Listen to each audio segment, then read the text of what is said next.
Okay, I know you all love data and AI, but do you also happen to like photography? Because my friend David over here did not give me a heads up. Can we look at his photo? And then there's mine, which is my LinkedIn photo. So if someone out here, if there's like a... I'm even wearing the same shirt. I only have one shirt. But can we take a moment to acknowledge how cool that photo is, and then mine is like flat over there. So if you happen to love data, AI, and are decent at photography, if you can get me my... Yeah, you got to replicate that in the next 60 minutes. Exactly. So for my next session, I will credit you, and I will also have a cooler photo than David over here. But jokes aside, hi everyone. My name is Anavi Nahar. I lead the Azure Databricks product group. Are you able to hear me? Maybe not. Your mic fell off. The tape was supposed to make it not fall. Maybe because I touched it. That was my bad. I'll take accountability. Is that better? You still have a piece of tape. Better. You could remove the piece of tape for the photograph. It's fine. My photo can be less cooler than yours again. All right, let's try that again. Hi, everyone. My name is Anavi Nahar. I lead the Azure Databricks product group. I'm super excited to be here today with David Meyer, who's SVP of Product over at Databricks, where he's been for over 7 years. We're super excited to talk about the latest and greatest when it comes to data and AI, and how you or anyone in your organization can unlock the power of data. Of course, with Azure Databricks. Now, let's go maybe give a little bit of a history lesson before we start. So back in late 2017 and early 2018 is when it became official, we created this industry-breaking or this unique partnership that I call. But oftentimes at Databricks and Microsoft, we call it first party. Recently, I was talking to a few customers, and they were like, what does that really mean? So I feel like if you're not drinking the Microsoft and Databricks Kool-Aid, you probably don't know what first party native means. All that means is we treat Databricks just like any other team at Microsoft. So the same security policies, the same compliance regulations, the same terms and conditions with any other team, that's really also applied to Databricks and giving you this first-party native integration called Azure Databricks. So really, you get that power of the Microsoft ecosystem together with Databricks, and that's really what it is. Now, that gives unprecedented scale as well, right? Yeah, I got a typo in there, though. It's not 20 billion machines. That's supposed to be NAM. Not billion. That would be too many machines. I highly doubt that. So I just wanted to... Well, this is why you can't be in charge of the slides going forward. But that comes with unprecedented scale overall. Really, there's no workload that's too big for Azure Databricks, right? Couple that with the groundbreaking scale of innovation. So no matter what tool, what technology, and what model, we'll talk about that more overall later too, you can really create and use this platform that I personally think is the best platform for data and AI to ensure apps are integrated, seamless, super compliant, ready for your enterprise workloads or any workload of your choice as a whole. All right, well, thank you for that intro. We're gonna get to the really fun stuff in a second. And by the way, everything we're gonna talk about today, we have on the machine and we can show you in demos in the Q&A at the end. Everything we're talking about is working today. But I'm just gonna now talk about the lakehouse. You've heard a lot about lakehouses. Lakehouses was pioneered by Databricks in around 2019. And the idea was, instead of pouring all of your data in a lake, because it can hold it and it's cheap, and then refining it and copying it into a warehouse, the technology emerged so you could do all the warehousing in the lake. You no longer had to copy data. And that was based on these foundational formats, Iceberg, Delta, Hootie, and stuff like that. But basically, you can pour all of your data into your lake. You own it, you control it, and then you can let engines use it without having to copy it. That's foundationally what a lakehouse is. But equally important, on top of the lake, there's another piece, which is Unity Catalog. And when we defined the lakehouse, there was two equal parts. The data had to be accessible performantly from all the engines without any copies, and it had to be governed through a single, narrow waist. And that allows a lot of magical things to happen downstream.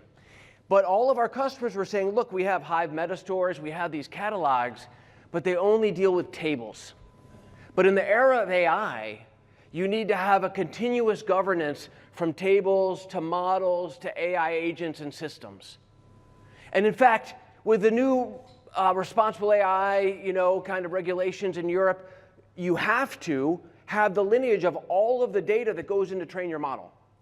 So you need a governance system across the whole thing. So we talk about the lake and the governance thing, and that is the lakehouse. Now, once you have Unity Catalog, and you have all of these apps plugging into the top of it, you can do your ingestion. You can do that through ADF or FDF, or you can do that through native Azure Databricks stuff. You do all of your processing. You do your warehousing. There's AI, BI dashboards in Genie. We'll talk about and see those. And then you can do all of your AI stuff on top of it. Everything that happens goes through Unity Catalog. And this really kind of surprising thing emerges there is that Unity Catalog gets smart. The semantics of your business emerge in Unity Catalog, so other processes will know where your revenue data for the Middle East last quarter is. Because it's seen all of the other queries and it can expose that, and that's what makes a lot of the talking to data really work. So this Unity Catalog is foundational to the whole thing we call data intelligence, because as it absorbs all of this knowledge, it can make all of your actions more intelligent. And we won't spend too much time on those details here. We're going to spend more time on how to use this stuff for AI. And the cool thing about that is it empowers your users to do more with data. So when you can federate access and have that super fine-grained control, right? So it's not just the table, but it's the individual row, and maybe you can't access social security numbers, or you can access other PII data. You're able to have that fine-grained level of detail so that you can get those insights faster using it. The cool thing about that is that it incentivizes collaboration, right? This is super key in this modern day and age. People are everywhere, different locations as a whole. And so bringing that power together with open source, so you're building really a future-proof governance solution, is really key here, right? We want to move away from this traditional, what I'll call legacy, may ruffle little feathers around here, this lock-in. So you no longer buy something that you're stuck for the next 6 years, for the next decade, et cetera. In the future, with open APIs, maybe your team decides that, hey, actually, we want to use a different client or an engine or even a different catalog. You're welcome to do that, but you still have that unified access, governance, security, all backed, with the power of Microsoft in Azure Databricks. So I think that broad interoperability is really key here. And of course, you own your own data, right? There's no question about that, and you have clear access and view to that as a whole as well. Now, I'm not saying that. You're not saying that. No. Every single enterprise on the next slide is saying that. Totally agree. I want to throw a geek note on this, because these are developers, right? So let's just, to talk about specifics, all of your data is in ADLS, right? You have Delta in there. You might have a bunch of Iceberg and stuff on that. You put Unity Catalog on top of that, and you plug any of these engines through the Open Catalog endpoint or the Iceberg REST Catalog endpoint, and they will have disintermediated connection to ADLS without any Azure Databricks compute being in the mix. We hand out a token, and they get direct access to the files. And Databricks takes no money. You don't pay Azure Databricks a cent for connecting other engines through it to ADLS. We get out of the way. And we do that because we believe that that helps the ecosystem, and we have pretty good engines. So you probably use our engines too. But you can use this to wrap any of your data and expose it to any of the engines in the industry. And it's not just David and I saying this. It's thousands and thousands of enterprises and customers that are saying this. Now, you'll have to forgive me. The slide person and the marketing person said I couldn't have all of the thousands and thousands of enterprises here, so I had to make it look pretty, so there's only a few. But really, that data intelligence being applied to data warehousing delivers world-class performance, reduced cost, improved efficiency, things that we all care about when we're trying to reduce the time to get insights from our data as a whole. Then, coupled with that continuous AI-driven optimization, you get better queries, better execution, you're able to do more with your data as a whole. So effectively, you're able to work smarter. And yeah, I could name maybe different applications that all of these brands that we know about, right? Like you eat 𝗬𝗲𝗀𝗀 pasta, you know all of these brands. Yeah, if you swipe a credit card, the fraud alert probably has Databricks. If you're being recommended a show, that's probably using Databricks statistically. You know, if you're getting some genetically sequenced medication, probably had some Databricks in there. Yeah. Because anything with that data at that scale, being able to operate it on place is extremely beneficial for these verticals. Yeah.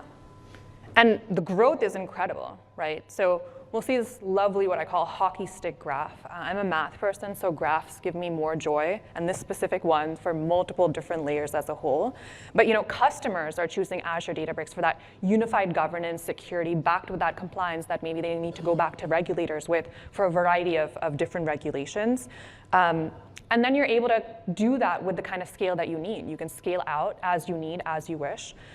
Developers, much like this entire conference of Build is about developers, you're able to choose this for whatever language you want, whatever model or code you're running, whatever AI model you want, and we'll talk more about that later too.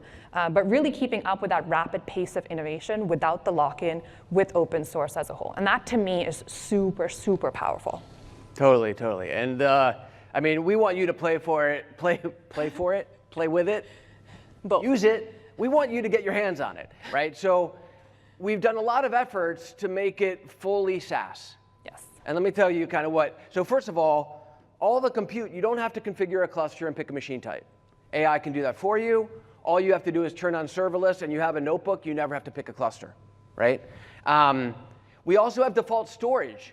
Meaning, if you don't want to manage your bucket egress policies, Databricks can do that for you. Still in ADLS, still in the lingua franca kind of for big data storage, but we can do that for you. And then we have this new thing. You're the first people ever to hear about it. All the demos are in a serverless workspace, but you can have a new workspace that's fully serverless. So you don't have to have any of those cloud primitives to give it to more and more teams at your enterprise. But that means you can get started with it without having to figure out resource groups and bucket policies and things like that.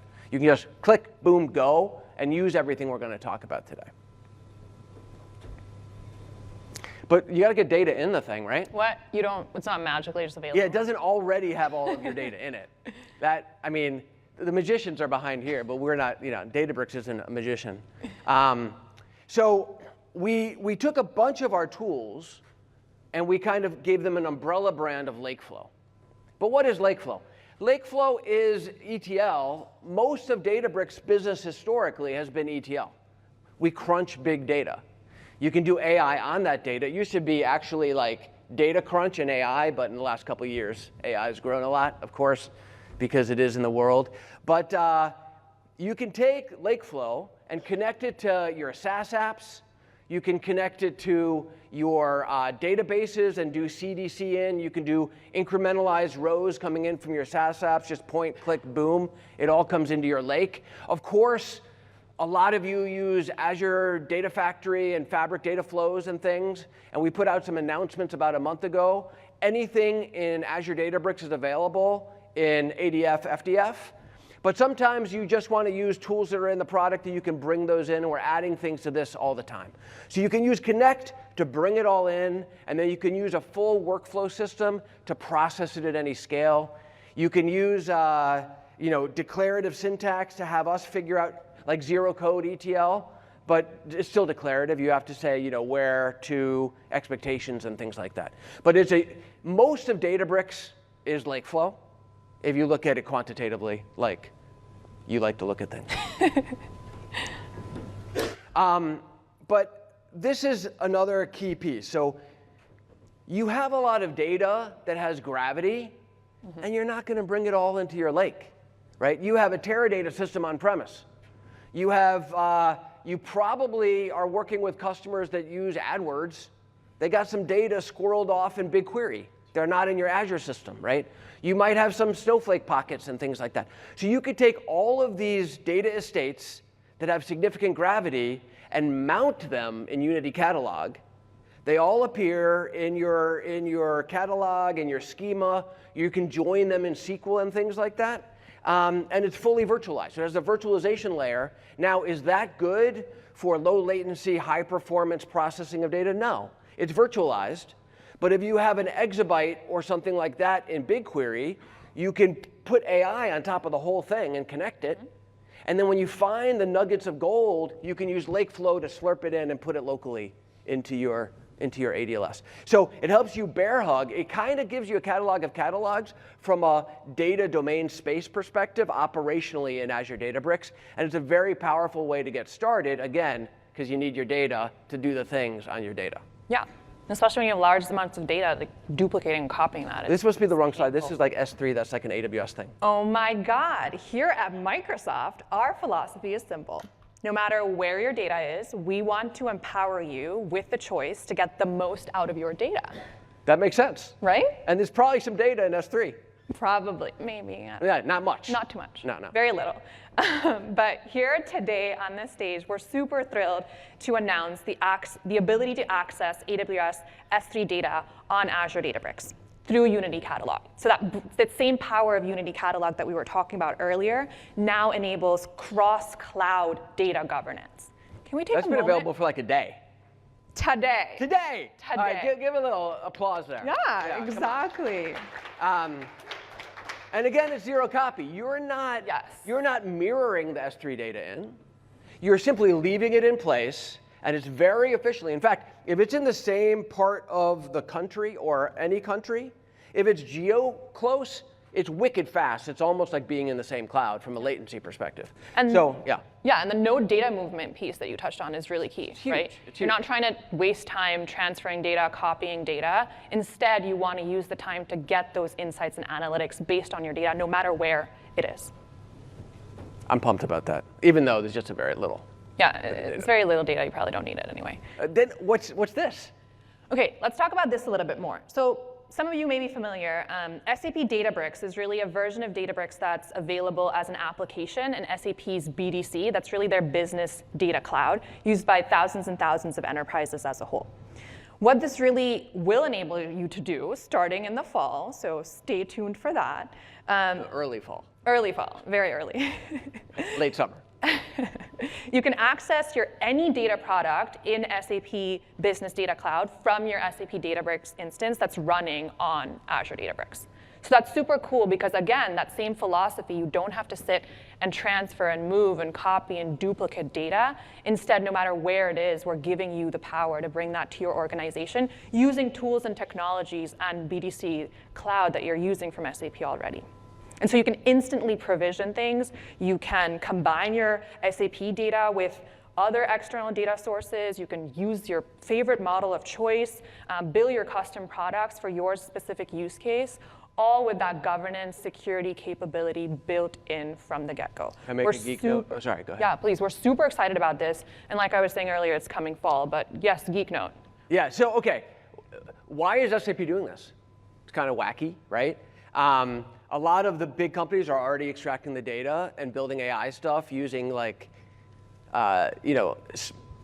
different ways to pull the data out of SAP.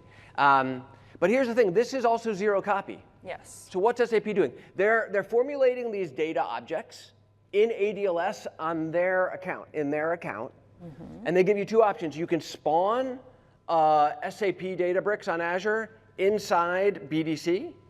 But most people, since they already have an Azure Databricks workspace, they can use the same connector to Delta share it into the workspace. So again, it's kind of cool for SAP because the data is still in SAP. And instead of if you extract it out and build AI on it, they have no visibility into that, right? But if you're Delta sharing it to consuming services and they're building derivative stuff on it, you kind of have that tethering. And then as soon as the data is updated, the second it's updated, it's available in the tool in your Azure Databricks. Mm-hmm. And you might be wondering, why are we talking about all this data? This is AI talk mostly, right? But the only AI that matters is AI on your data. And if you can't bring AI to your data, you're going to try to copy your data into AI, and then your governance is screwed. You're probably doing things illegal, and it's going to drift and get out of sorts, right? So completely. That's the geek note. So let's talk about the AI stuff now that we talked about the data stuff. Yeah, now we're going. AI is good. OK, so since the beginning, Databricks crew kind of created Spark in the Berkeley labs. to solve the Netflix challenge, which was AI on lots of data. All the Netflix recommender thing to win the $1 million check. We won't go into that story. But since the beginning, Spark unifies data and AI. Databricks has been doing what I call boring AI for 10 years. The fraud detection, when you swing your credit card, that's boring AI or math or statistics, you know? ML is what Definitely it was math. called. I say it's math, but I'm Math, it's math, yeah. It's math. But then we acquired a company called Mosaic ML about 2 years ago, and they did a lot of like foundation model creation and model training and things like that for large companies, and they figured out how to do it very efficiently and cheaply. And the talent of that team and the AI research team was critical for our long-term strategy. So we acquired Mosaic ML, and it's infused into all the things you're about to talk about. But basically, just like you can do data warehousing, BI, and stuff directly on the data without moving it, now all of that data with a few clicks is available to AI with a plurality of models and everything. So that's Mosaic AI. And it infuses everything. I said earlier how Unity Catalog sees everything. It knows everything. So the Databricks assistant is kind of like the co-pilot inside the Databricks for developers. If I write a lot of SQL now, kind of my Python days were over, my Scala days were never. But when I'm writing SQL, ghost text will join tables that I didn't even know about because all the processing is going through Unity Catalog and it can see it, right? So the Databricks assistant uses all these AI techniques and highly trained models that understands your full schema and all your behavior traffic and all the other code in your notebooks. You can connect all of that to Git, et cetera, et cetera. And it's only going to autocomplete stuff that you have access to. So it's deeply integrated into this governance framework, and everything you do in it is audited, logged, lineaged, et cetera. So that's kind of the power of having this coding tool with all that institutional knowledge that Unity Catalog provides. And then the thing, this is like a thing, I hated the name Genie. When it seemed like kind of cheesy when they came up with it. But everybody really loves this product. So in Unity Catalog, you can, any of your enterprise data, SAP, S3, whatever, you can put a Genie space on top of it, and people can ask questions of the data. And the cool thing is, none of the data goes to the LLM, okay? So all it does is the LLM says, well, we talk to the LLM, and we grab the schema and stuff from Unity Catalog, the metadata, and we say, hey, ChatGPT, how would you write a SQL statement to answer this question? And it spits out a SQL statement, and we run it as the user against Unity Catalog. So all the attestations there, the column mask and the last three of your social are visible, but not the full. Like it's all plumbed through the ABAC and fine-grained access control of Unity Catalog. And then the cool thing is this unit, Genie Spaces, is powerful in so many different contexts. You can log into Databricks and see a Genie space, but what if you're not in Databricks? What if you're somewhere else and you want to talk to your data? Well, that same philosophy that I was talking about earlier. So I think back in March, right, we announced that you have greater model choices with Anthropic Claude. And then in April, we followed with Meta's Llama. But really, at the end of the day, the goal is really that you can retrieve, augment, fine-tune, adapt, really agentize your data. You're hearing this word a lot, agentize as a whole, but build the agents that are custom for your business use case to get more from your data. So any model of your choice using Azure Databricks. And that to me is the coolest thing because you no longer have to say that, hey, in my company, I use only X because this tool that I use that's Azure Databricks, this amazing, powerful data and analytics system only supports this kind of stuff. And we're just getting started, right? This is what we have today, and then we'll keep adding as more and more models develop. So again, choice, democratizing data, democratizing access to data for anyone with any model as a whole. And of course, you want to connect it on the best cloud in the world. Azure. Azure. The business cloud, where all the businesses are. Exactly.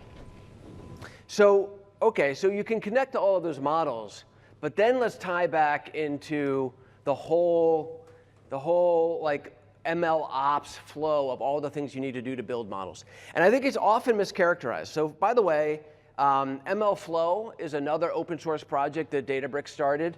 𝗦𝗽𝗲𝗀𝗀𝗶cie, the same guy that created Spark one night, created ML Flow. He's kind of prolific. And all real AI systems embed ML Flow. It's a very powerful, like full life cycle. It's open source, so it's in all the popular kind of ML tools. But you can prepare your data. You can pull your data in from everywhere, prepare your data. You can build these agents connecting to these different models.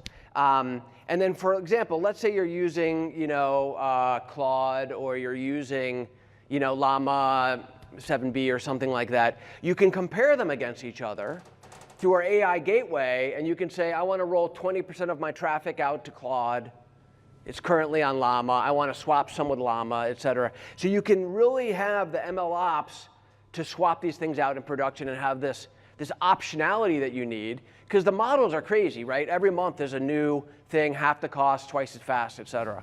But really, that doesn't help you. Everything I talked about is kind of crap, because how do you know if it's working?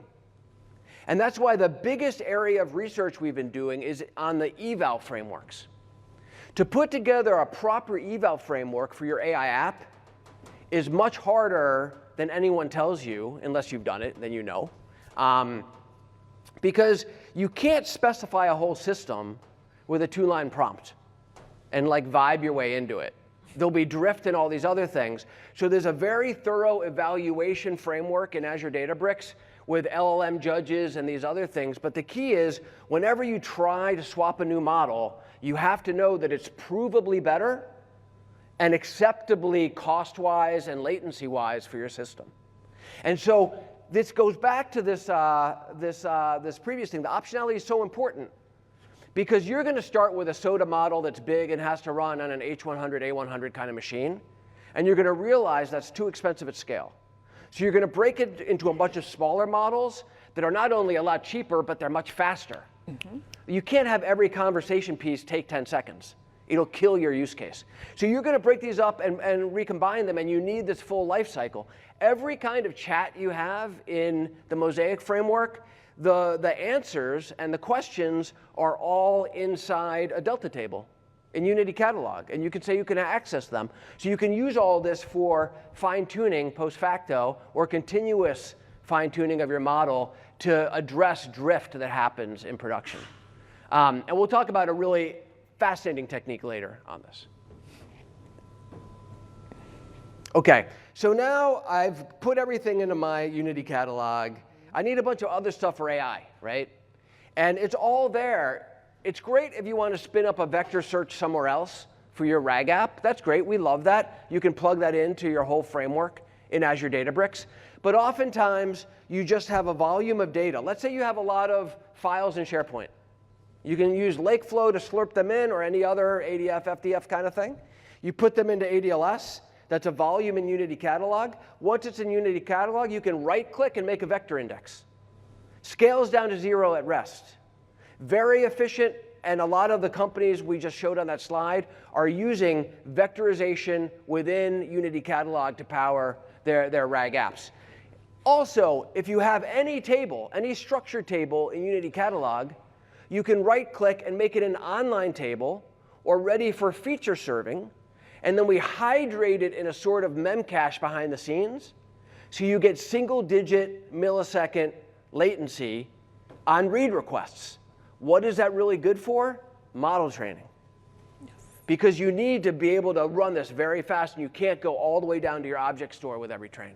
So if you need a feature store, an online table, or a vector search, you don't have to stitch it together and integrate it and solve all that complicated governance stuff. You can just do it in situ in Unity Catalog. And you also don't have to have your data in some structured, clean, perfect scenario, right? And data is going to be unstructured from wherever you pull it, all of those sources that we talked about earlier. So making sure you're still able to do all of that on unstructured data in whatever form it is, but has that lineage security control overall is really super powerful. It is. It's super powerful. Now, I talked a little bit about the AI Gateway, right, where anything you do, you're connecting your data to these models. You know, we talked about the Anthropic piece that we added, so that's available just, you know, inside Azure Databricks. And you can connect all of your data in ADLS directly to Anthropic. But this gateway is critical for a number of reasons. It lets you do the A/B testing and the gradual rollouts. But it also has a framework for doing rate limiting, throttling, security boundaries, networking, and things like that, because you don't want to have to retool that with each model connection you have. And a lot of people are saying, this guy's talking about AI gateways. We've been doing this for 2 years, so we had to build our own, right? People have built their own homegrown gateway to swap models because you have a job to do, and you do it. So people that do that just connect their gateway to our gateway, like Gateway is the gateway. And that way you can use your inner loop, dev loop, with all the tooling you've built, but it just routes through our gateway, and then it gives you all the rate limiting and control, and most importantly, the auditing and the lineage. So when you have an upstream table and the schema drifts, and you want to know the blast radius of AI apps it affects, all the ones you're building with this multiplicity of models, you know, like inherits that. Lastly, on this section, there's a playground, and we'll show it in the demo, and hopefully people will have questions at the end. But within this playground, you can choose any model, you know, SOTA models, foundation models, models we run like the Llama models, and then you can connect it to any of your data. And we can show you how that works later. Yeah. I said lastly. That wasn't lastly. Not at all. OK. So let's say you're a SQL guy or a gal, or I'm a SQL guy, and I have a table with a bunch of names of customers, and I want to get like some sentiment analysis or something from something in the table using AI. I can, from AI, invoke AI models in this batch and real-time AI serving. So when it's running the pipeline in SQL or Scala or Python, or I'm running a dashboard, it can put the sentiment right in my dashboard calling out to these AI models. And we have a very effective token pricing model for that as well to do this at scale with very low latency. Now, I talked about the evaluation framework. Once you've set up the evaluation framework, all the dimensions you're scoring on and all of the different runs you'll see in a very nice graph. And if you get any drift in production while it's going, you can get alerted, and you can, you know, pause or whatever you want to do with your AI system, or figure out where the regression was because of all the lineage. You can go back with time travel, et cetera, to see what exactly happened with your model and move to a different checkpoint to address the drift. The cost evaluation is also key, right? Cost is key. Yeah. Being able to compare, have that predictable certainty, whether you're budgeting for your organization, for a team, et cetera. I think that really moves the needle, coupled with the quality angle as well. Absolutely. Now, I said earlier, the eval stuff gets really, I'm going to get like geeky beyond my knowledge now, so it'll be kind of embarrassing if I miss anything. But OK, so the research team at Mosaic, they're working with all these customers to build these fine-tuned domain models on the company's data, structured, unstructured. And they realized that basically nobody has quality labeled data. It's very hard to do fine-tuning without quality labeled data. And as they explored this more, there was kind of an epiphany where LLMs are kind of like us. They're built to model us. You can recognize a genius novel more likely than writing a genius novel, right? So their judge IQ is much higher than their create IQ. OK, so let's say you're using one of these expensive models on a big machine because it works and it's high quality, and you have a chat app for support or something like that. What Tao does is it's test time. It's not having to do off-cycle stuff. So every question asked of your AI model, we also ask, say, Llama 7B as an example. But we say, hey, Llama 7B, give me 64 answers. And the best answer from Llama 7B will be much better than the average answer from the SOTA model that's more expensive. OK? So then we log all of these. And then we fine-tune Llama 7B on the best answers, which is essentially intrinsically labeled data. And they're actuals. They're not like questions some product manager in your group came up with as training data. right? So we fine-tune the llama as a sidecar and notify you when it's provably higher quality according to the eval framework.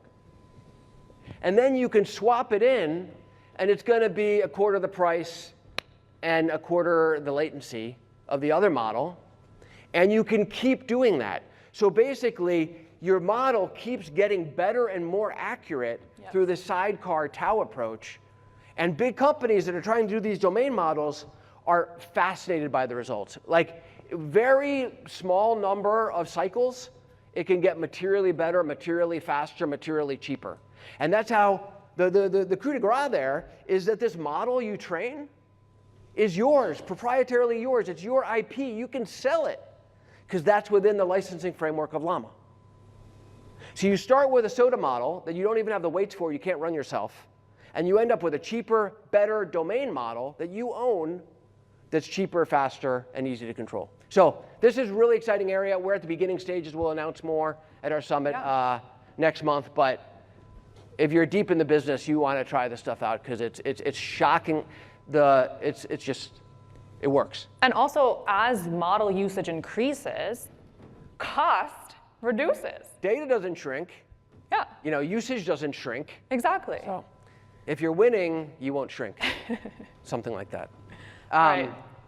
OK, now we plug into all the other stuff you've talked about in the last couple of days. Exactly. So let's now maybe shift gears and talk about all of the cool stuff that we've been sharing here, whether that's getting your data, unstructured data from wherever it is, whatever tool you're using, with that governance, with that security, building these cool agents, doing that testing, evaluation, driving costs down. How can we make that better for you using the power of the Microsoft ecosystem? I like this chart over here. Of course, you're not going to use every single one of this all at the same time. Plugged in everywhere. But depending on your use case, you're going to use what's best for you. So let's start at the bottom there. So you have your Azure Compute, your network, you're using Resource Manager, all of that infrastructure, that base case, battle-tested infrastructure that's across regions, across geos, with that same security and compliance. That's really at the bottom. And then we build on top of that. Maybe your storage is in ADLS, which I feel like we said ADLS so much this entire time, but we never spelled it out. So now that I'm that's good spelling out what it actually is for people that may not be aware. V2. Exactly, Gen 2. Josie had Gen 2, sorry. And that, coupled with all of the power that you see on maybe your left-hand side of Azure Databricks with that AI, BI, Genie intelligence, SQL data, Lakeflow, ingesting, governance, all that fun stuff. But then coupling that with maybe you have, maybe you want to use it with Power BI, right? We'll talk about more of that integration. Or maybe FDF that David talked about earlier as well. Or even the mirrored catalog item that's currently in public preview. So no matter where your data is, you're able to then connect to it seamlessly, leverage it, get those insights, and that time to insight that I was talking about earlier is completely reduced as well. So all my SAP data can just show up in these tools. Exactly, and that's what you see on the left-hand side too, coming soon, early fall. And then coupled with that Microsoft Enter ID for access, right? That single-click sign-on, seamless experience that we all know, and I personally love. I'm sure you all love it. What do you think about the name change? I love it. You love it? Yeah. All right, cool. It's like cool. It sounds cool. It's like Enter ID. But then we also had recently announced that you can orchestrate your Azure Databricks jobs from your Microsoft Fabric data pipeline as a whole, right? So that's super cool as well. OK, let's touch on that Power BI integration a little bit more, right? So pre this, there's multiple steps that need to occur in order for you to get that insight, share the dashboard. Maybe you're trying to say, hey, like which sales team is performing the best, or which team has saved a bunch of costs, and maybe that's a dashboard you're trying to share, whatever your use case is across the board. But now you can fully automate that. It refreshes directly from Azure Databricks using Power BI. So you don't have to, every time your data refreshes, you don't have to go and manually update your dashboard or any app. Or even direct query, direct lake. Exactly. The data's already there.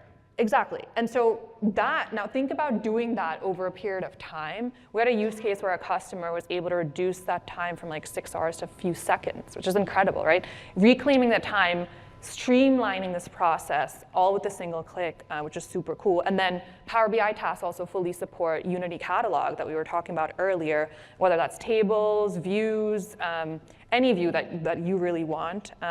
And that native integration, right? I say this word a lot, but all it means it's seamless. So you don't have to do extra clicks. You don't have to go out of context. You don't have to leave the UI or the workflow you're already in, making your life a lot easier as a whole. All right. I don't think we said the word AI enough, so I'm going to Nobody's heard of OpenAI either. Come on, come on. So I'm going to say AI a lot more. But for those who may not know, Azure OpenAI really gives you this advanced language AI with many models built in with that security and enterprise promise of Azure, right? We really co-develop and co-build to ensure that you have compatibility, a smooth transition from one to another, all with that responsible AI coupled with private networking and regional availability. That's really the premise or the might that Azure OpenAI compared to OpenAI really brings.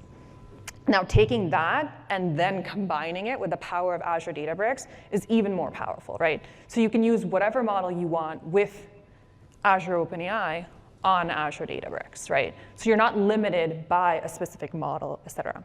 And that same federation, that same security, fine-grained control that we were talking about with the Unity Catalog is also available as a whole.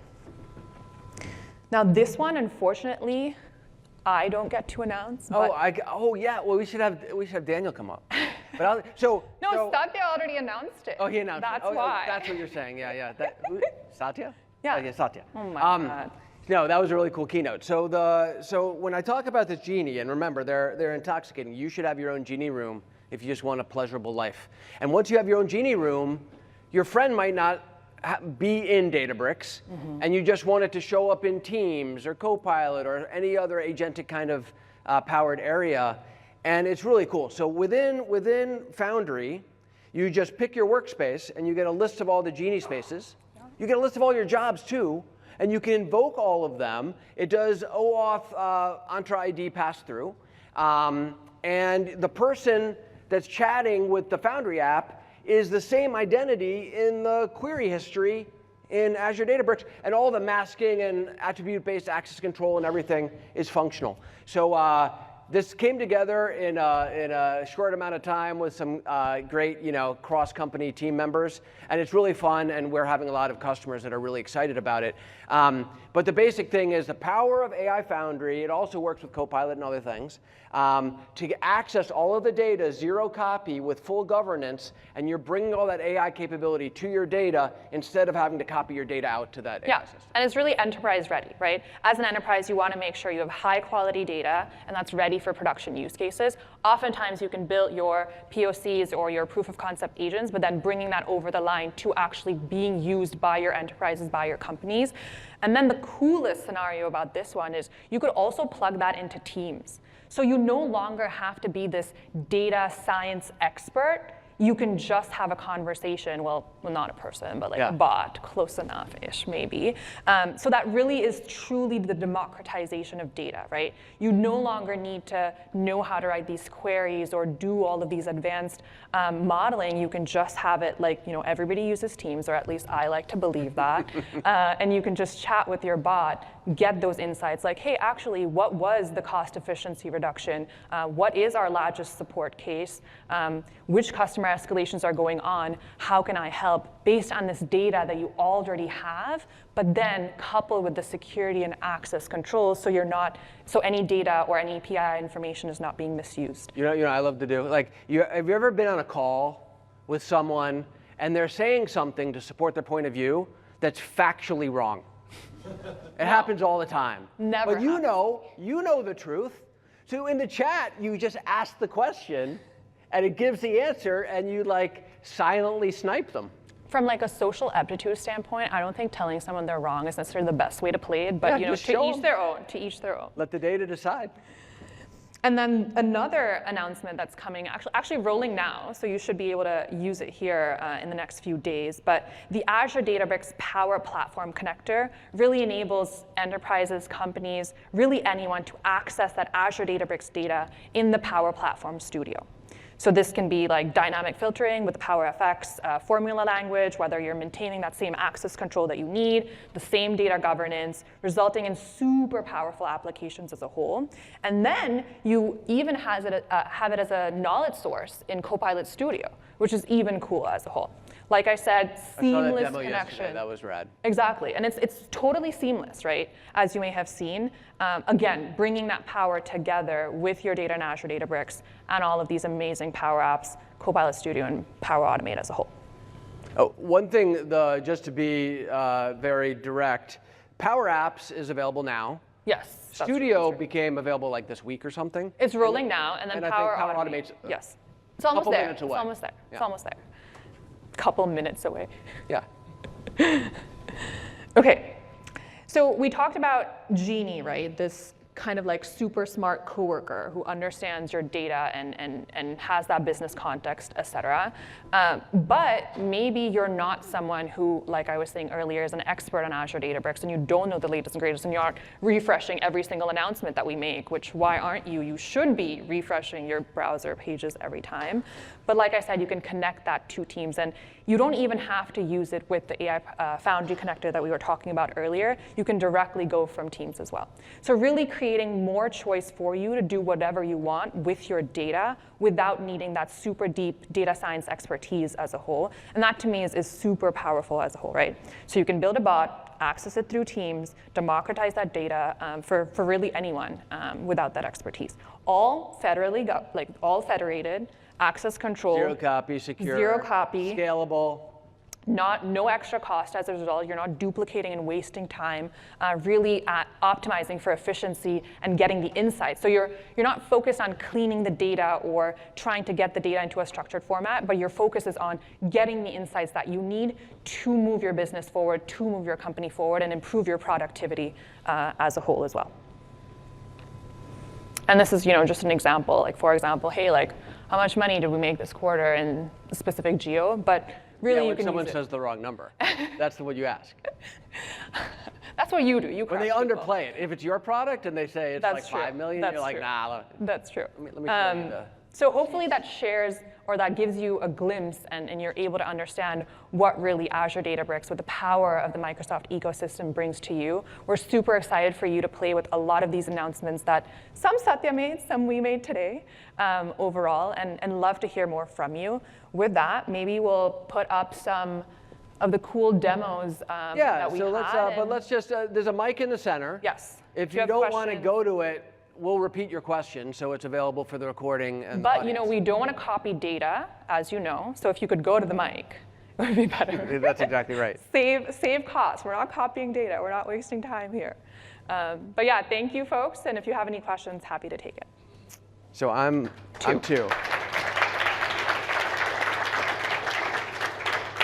I think maybe extend screen. Is your screen extended? Yeah, I will ask you to go to the mic and we'll take your question. Just because we have people online here at Microsoft, we're very inclusive. We want everyone to hear your question. It's right there.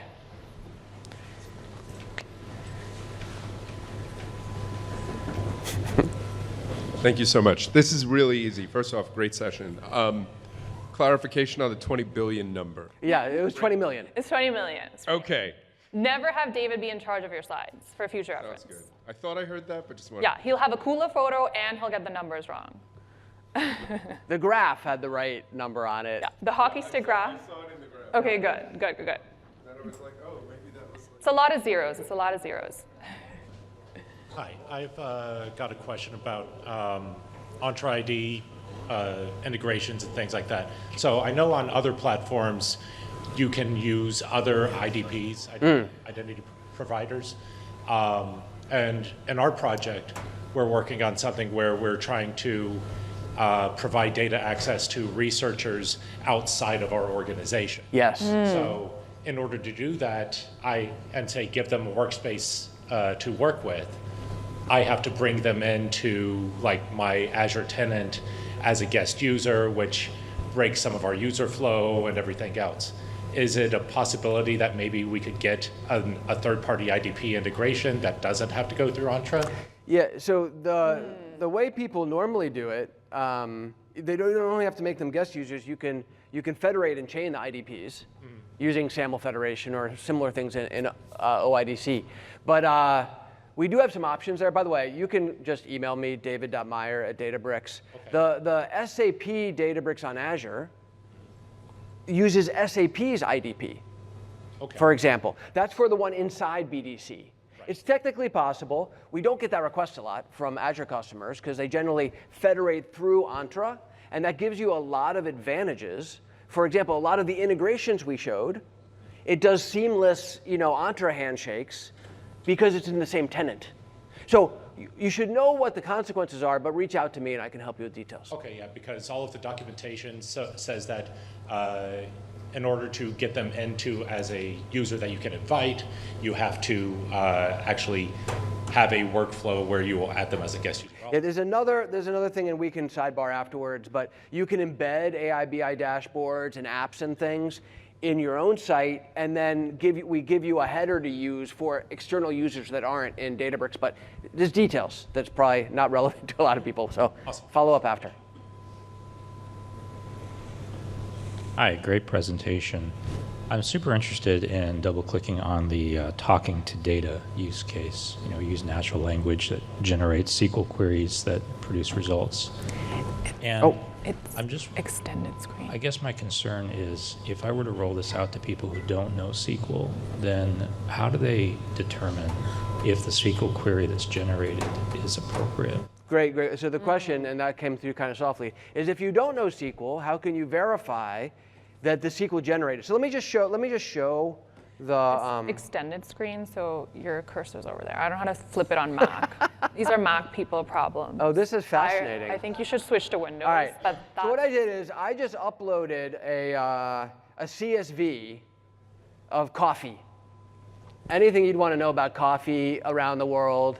In the, this is hard for me to, configure context. In my data here, AI described it when I brought it in, and it described all the different columns of it. And this, you're going to have real data with a bunch of context and lineage and stuff. This is dumb data that, is just a CSV. Looking over here. So then if I say, what countries make the coffee with the best, aroma, let's say, right?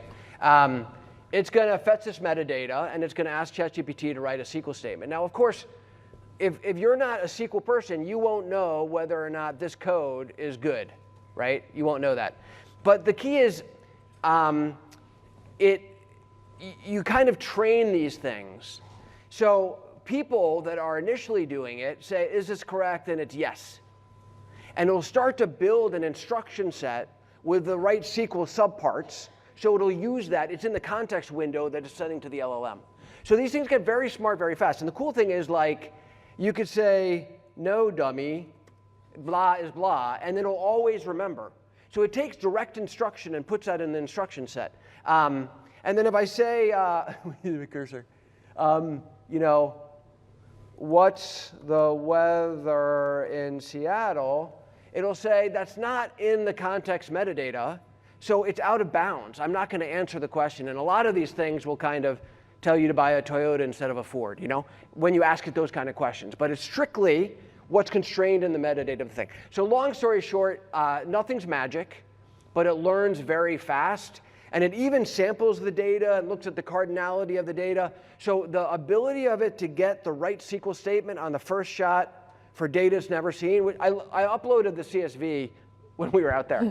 And because I didn't like the one they gave me to demo. So this literally knew nothing, and it nailed it. And it also can figure out joins based on data sampling. You upload 20 tables, it can do the joins and cardinality and stuff like that. So it's pretty good, and it's getting better all the time because our ML research people are fine-tuning the submodels on it. Yeah, go for it. The Unity catalog, does that, it sounded like you were saying with the Unity catalog that would enable query in place. Is that true? So It would enable what? can you do query in place, without pulling in data? Yeah, absolutely. Could you show, does it use also, is it KQL? What is the query language? It's just SQL, ANSI SQL. So you just use ANSI SQL. Yeah, so let me, And the so the metadata maps from the SQL. okay, so this is my mini Yes. catalog, right? And so, you know, I can go to Marketplace and pull in more data. I don't know what data is where, right? But I can just say, oh, I want to look at, this thing I just put in, right? And I just, you know, put it, I can say, it's hard for me to type looking over here, you know, select. But the data has to be ingested. No. Oh. So I don't have, I'm going to bring in another So one. you're going directly against the CSV right now. It hasn't pulled in the data from the CSV. It's No, so I uploaded the CSV for that sample, but let me But you don't pull have to in- do that, I think, is the point we're trying to make, right? Yeah, let me Yes, try correct. to navigate this one. Log in from afar. That's single-click sign-on. We love it. Entre. So look, this is a Hive Metastore, this is a BigQuery, this is a Redshift, this is a Snowflake. And if I go into these, this data is just metadata. These tables are not in Azure Databricks, they're just in BigQuery, and it composes that subquery, push down predicates, gets the results, pulls the results back, in memory joins it. That's awesome. Yeah, I Yeah. thought that's what you were saying, but I just wanted to clarify. For the CSV, that was just a toy. I didn't do Yeah. that. Just dummy data, right? Yeah. Although this hate for CSVs. But anyway, next question. We have been trying to use Postgres with the Databricks using the Unity catalog, but the connector doesn't support Entre authentication. So is there any? Could you repeat that? The connector, you're looking for a connector that Postgres. federates to Postgres? Yeah. Okay. Yeah, I don't know exactly where that is on the We can- roadmap. I know it's in process. Let's chat. We can try to prioritize that for sure. And I think we recently added SQL Server and Oracle, and Postgres is Have like, connector, but then it doesn't support Yeah. enabling the using. Like it's not that seamless access that you're looking use a for. local user Yep. password, which we don't want. okay, yeah, well, let's follow up on that. I'm sure Yeah. it's imminent. Everything's imminent, because that word doesn't mean anything. No, but seriously, actually- we will follow up with a it's actually timeline there. on that one. So with the Teams bot experience where it's integrating into Genie, I'm assuming that we could, for our own applications, if we wanted to embed Genie or a Genie-like experience that's interacting with the Genie API somehow, is that possible? Yeah, so it's just a conversational API. It's a public API. And we pre-wired it into Foundry and other things to build those agents. But a lot of companies, before we did this work together, just did it using the API. So it's a very common pattern. Okay. You kind of need to show up where the users are, right? Okay, and when you're working at it through a workspace, I'm assuming you're selecting what compute or what warehouse you want to go through. You're not. Oh, you're not? No, I'm sorry. You are selecting which warehouse to use to run the SQL.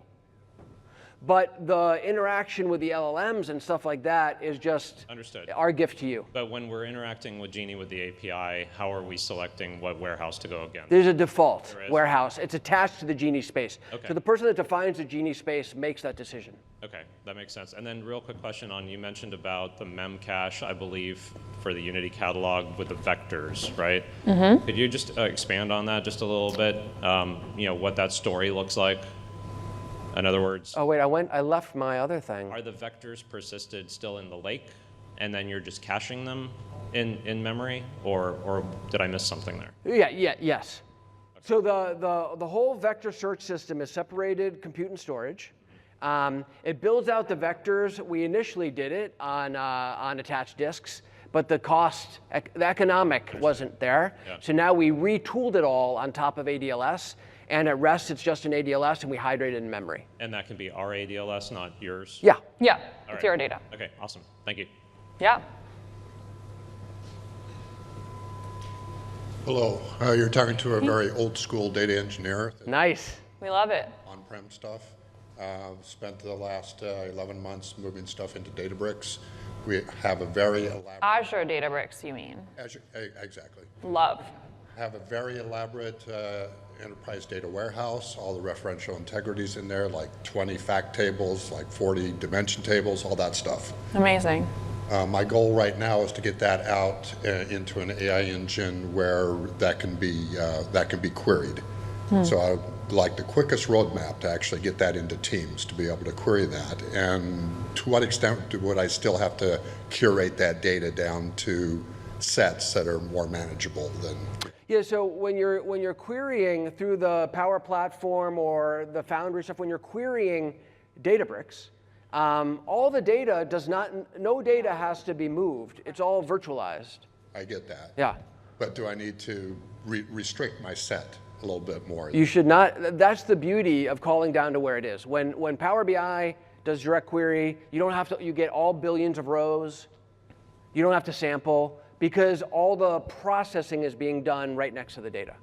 Okay. Similar with Teams. Similar with these apps. Okay, so with what I have right now, I should be able to set up a connector from Teams over to Genie to be able to query from Teams. Yes, Yes, we can exactly. Like you ask follow up whatever to help. question, and it'll use the data in Azure Databricks. Yeah, Daniel here can do it for you. But no, we have docs, and happy to share that with you as well. The docs were just published like 2 days ago, so. Yeah, I'm sorry if I'm monopolizing. See, you're not No, refreshing. no, this is great. You're not refreshing. Question. Yeah. How do you deal with misinformation? Like somebody says this is wrong, but it was actually right. So this is where the eval framework is critical. So you can set up human and Constantly evaluating. okay, I thought you were telling me to Sorry. move on. No. You can have humans in the loop that are known SMEs for the topic that are doing the true like human scoring. So there's a lot of techniques, but you need to be able to kind of set those aside and not use that in the subsequent fine tuning.